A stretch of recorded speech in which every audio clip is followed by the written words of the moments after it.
സൽമാൻ റുഷ്ദി എന്ന എഴുത്തുകാരനെ നിങ്ങൾ കേട്ട് കാണും. അദ്ദേഹം വളരെ കാലം ഒരു പുസ്തകം എഴുതിയ ശേഷം ബ്രിട്ടനിലും അമേരിക്കയിലും കള്ളപ്പേരിലാണ് താമസിച്ചുകൊണ്ടിരുന്നത്, മൈക്കിൾ എന്നും പറഞ്ഞൊരു പേരിൽ.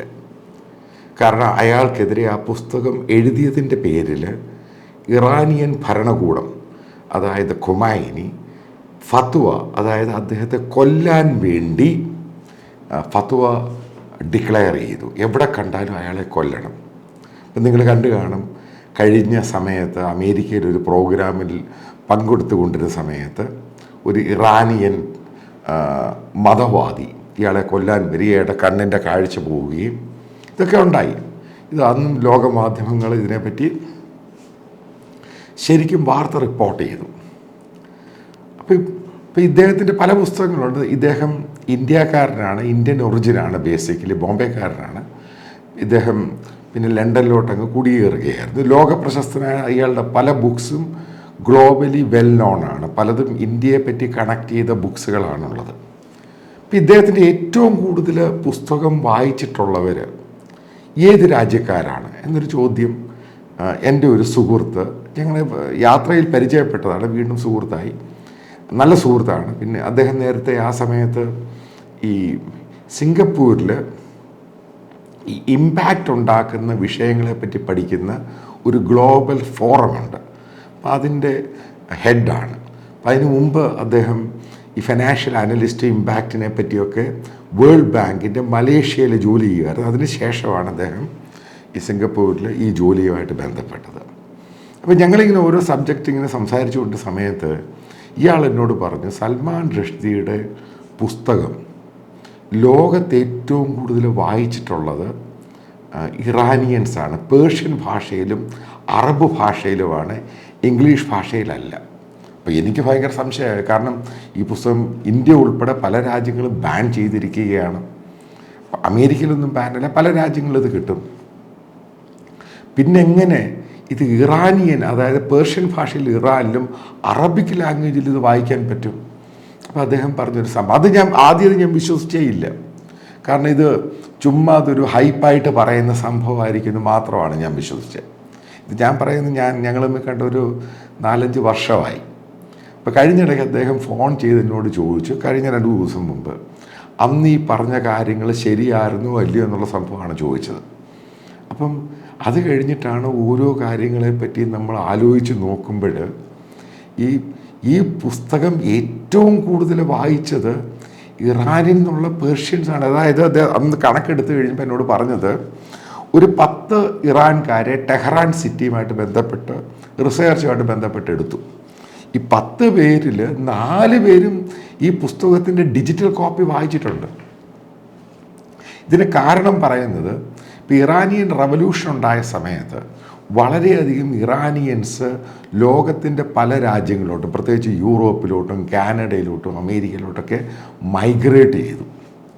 ഈ മൈഗ്രേറ്റ് ചെയ്തവരാണ് പിന്നീട് അവർ ഈ ഇംഗ്ലീഷിലുള്ള ഈ പുസ്തകം അത് പേർഷ്യൻ ഭാഷയിലോട്ടും അറബിക് ഭാഷയിലോട്ടും ട്രാൻസ്ലേറ്റ് ചെയ്തിട്ട് ഡിജിറ്റൽ ഫോർമാറ്റായിട്ട് ഇറാനിലുള്ളവർക്കും മിഡിൽ ഈസ്റ്റിലുള്ള അറബ്സിനും ഇത് അയച്ചു കൊടുത്തു, ഈ കോപ്പി.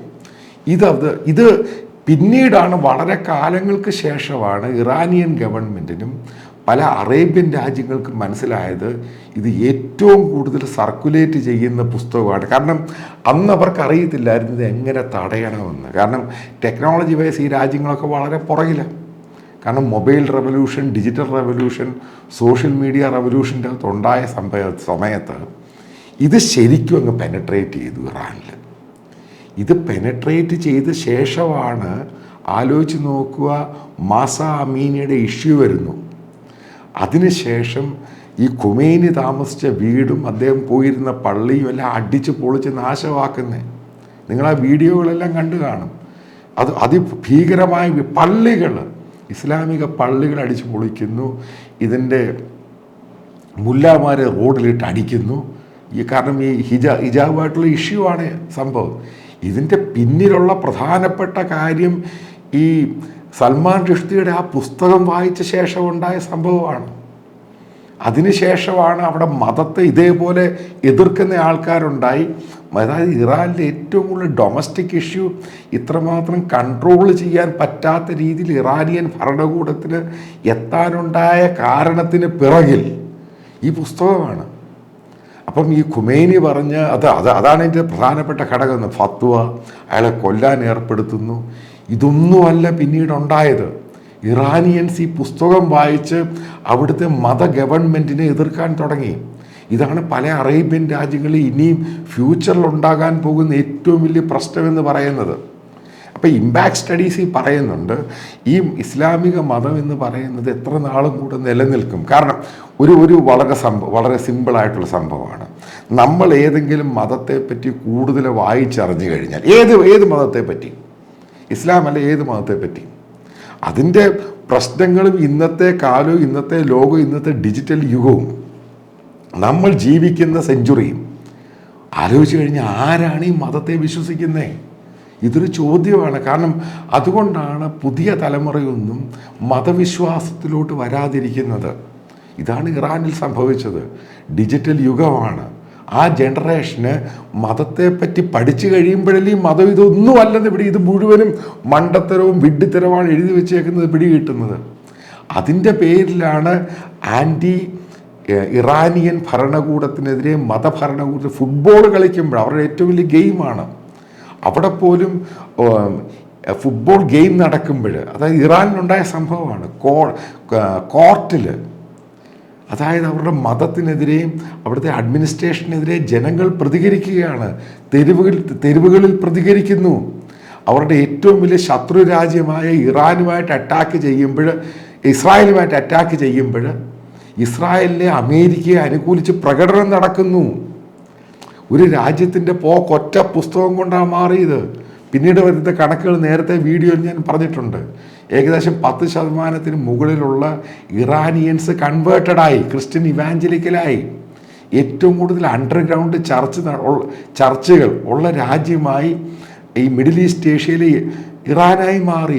അവരുടെ ഭരണകൂടത്തിന് ഇത് പിടിച്ചു നിൽക്കാൻ പറ്റുമോ എന്നുള്ള വലിയ സംശയമായിട്ട് മാറിയേക്കാം. പല റിസർച്ചേഴ്സും അവിടെ പോയി വരുന്നവർ പറയുന്നത്.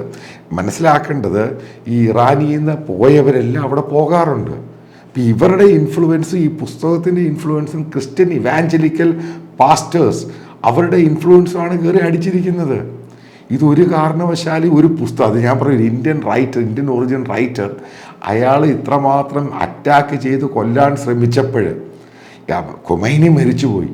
അപ്പോൾ ആ റഷ്ദിക്ക് ഏകദേശം ഒരു 75-76 വയസ്സ്. കാരണം ഇദ്ദേഹത്തെ ഞാൻ ഒരിക്കൽ പരിചയപ്പെട്ടിട്ടുണ്ട് ജയ്പൂർ ലിറ്ററേച്ചർ ഫെസ്റ്റിവലിൽ വെച്ച്. അപ്പം അന്ന് സംസാരിച്ചപ്പോൾ അയാൾ പറഞ്ഞൊരു കാര്യം ഇന്നും ഓർമ്മയുണ്ട്: Iran will change, middle east Asia will change, so this book is matters. അപ്പോൾ അത് കറക്റ്റായിട്ടാണ് സംഭവിക്കുന്നത്. ഒരു പുസ്തകം കൊണ്ടൊരു രാജ്യവും ആ പ്രദേശവും ആ റീജിയൻ മുഴുവനും മാറുന്നു. അപ്പോൾ എൻ്റെ ആ സുഹൃത്ത് പറഞ്ഞതിനെ ഞാൻ കംപ്ലീറ്റ് ആയിട്ട് അപ്രീഷിയേറ്റ് ചെയ്തു. കാരണം എത്രമാത്രം ഫോക്കസ്ഡ് ആയിട്ട് കാരണം ഡീപ്പായിട്ട് പോയി എടുത്ത അനാലിസിസ് എത്രയോ കറക്റ്റായിട്ടാണ് സംഭവിച്ചത്. ഇറാൻ്റെ മാറ്റം നിങ്ങൾ ആലോചിച്ച് നോക്കണം. അത് ഗ്ലോബലായിട്ടുള്ളൊരു മാറ്റമായിട്ട് വരും കാലങ്ങളിൽ അത് വീണ്ടും തെളിയിക്കാൻ പോവുകയാണ്.